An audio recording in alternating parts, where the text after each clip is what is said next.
Fermacell, donc terme 25, c'est un chauffage qui est inclus finalement dans la chape. Donc c'est constitué d'un élément d'une plaque en fait de 25 mm qui est rainurée. Donc, pour accueillir des tubes de diamètre 16 mm. Donc c'est rainuré ou à plot. À plot pour tout ce qui est passage de porte ou accès pour aller vers les collecteurs. Donc on a un classement pour le feu qui est incombustible. On peut être en mode chauffant ou chauffant rafraîchissant. Les domaines d'emploi donc, sont P3, E2 au plus. Voilà comment se présentent les plaques. La plaque rainurée que vous voyez sur la gauche et la plaque à plot à droite. Les rainures, l'anthrax entre les rainures ou entre plots peut être de 125 mm ou de 167. Donc c'est des poids qui sont plutôt faibles puisqu'on a des plaques qui font 1 mètre par 50 cm ou 50 cm par 50 cm. Donc on est à 13 kg ou 6 kg pour la mise en œuvre. On a un ratio, une proportion plaque rainurée, plaque à plot qui est d'environ 80-20%. 80-20, donc entre les rainurés et les plaques à plot, en fonction des types de plans d'habitation, de plans qu'on peut avoir. Ça, dans ce cas-là, on le définira par un bureau d'études, un plan de calpinage qu'on vous présentera après. Donc on se retrouve dans la même configuration de la chape sèche, c'est-à-dire qu'on a tous les avantages de la chape sèche avec le rajout finalement du chauffage. Chauffage qui pourra être parfaitement invisible, silencieux, avec toutes les qualités du chauffage au sol qu'on peut avoir. Donc, dans le cas d'un support stable qui présente des irrégularités, vous pourrez avoir les mêmes types de solutions avec des granules d'égalisation, du mortier d'égalisation, sinon, ou le système de nid d'abeille, qui est composé d'alvéoles cartonnés, comme on a pu le voir avec Thomas précédemment. Ensuite, la plaque sera recouverte d'une plaque de 10, 12 ou 15 mm d'épaisseur ou d'un ragréage avant la pose du revêtement de sol. Là, je vous montre, vous voyez sur le schéma, finalement, on est dans une pièce. Comment est-ce que c'est configuré? En fait, les boucles sont en serpentin et non pas en escargot, comme c'est souvent usuel dans le chauffage au sol. Et on commence par faire la boucle en périphérie. En haut, vous voyez, on aperçoit une fenêtre, parce qu'il faut que les boucles ne dépassent pas une longueur de tube de 100 mètres. Donc ces tubes de diamètre 16 mm extérieur, qui s'enquillent bien dans les rainures, comme vous le verrez tout à l'heure à l'atelier. Donc là, ici, par exemple, nous avons deux boucles, une boucle en périphérie et une boucle interne.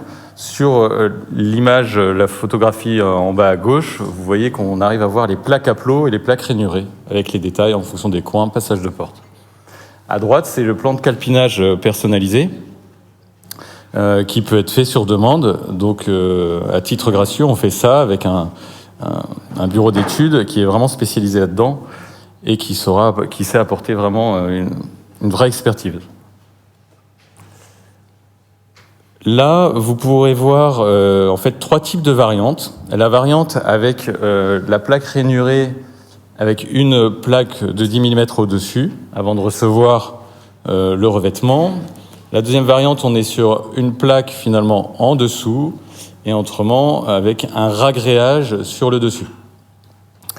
Vous voyez sur les photos, donc la première variante là avec la plaque au-dessus, les traits que vous voyez, ce sont les traits de colle.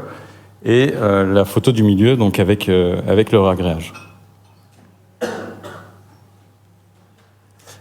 Là, ce sont des maquettes qu'on a prises en photo qui sont très bien, des exemples de réalisation qui montrent parfaitement comment est-ce que c'est fait. Où vous avez le nid d'abeille, de la ligne minérale, une plaque de répartition et le système de plaques rainurées qui accueille les tubes, puis finalement au-dessus le revêtement. Donc là, on est sur la photo de droite, on est en diamètre 167 et en anthrax 167 mm et à gauche en 125. Là, vous voyez aussi effectivement d'autres types de réalisations avec la nourrice sur la gauche, avec du mortier qui peut être mis donc à l'accès du collecteur pour plus de facilité.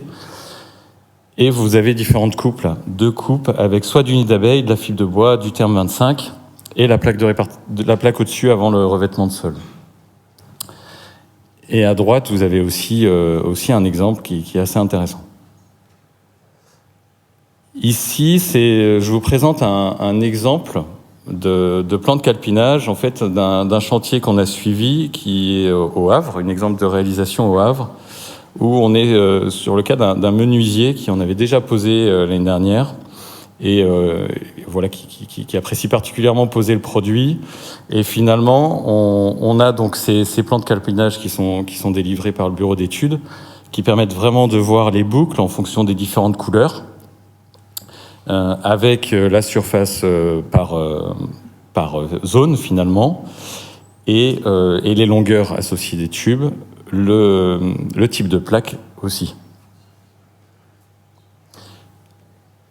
Donc aussi avec juste avant, on sortira aussi les données en débit. Enfin, on peut vraiment aller au fond des choses et être très précis sur l'expertise associée. Là, donc, on est sur le chantier sur place avec les plaques à plot, les plaques rainurées.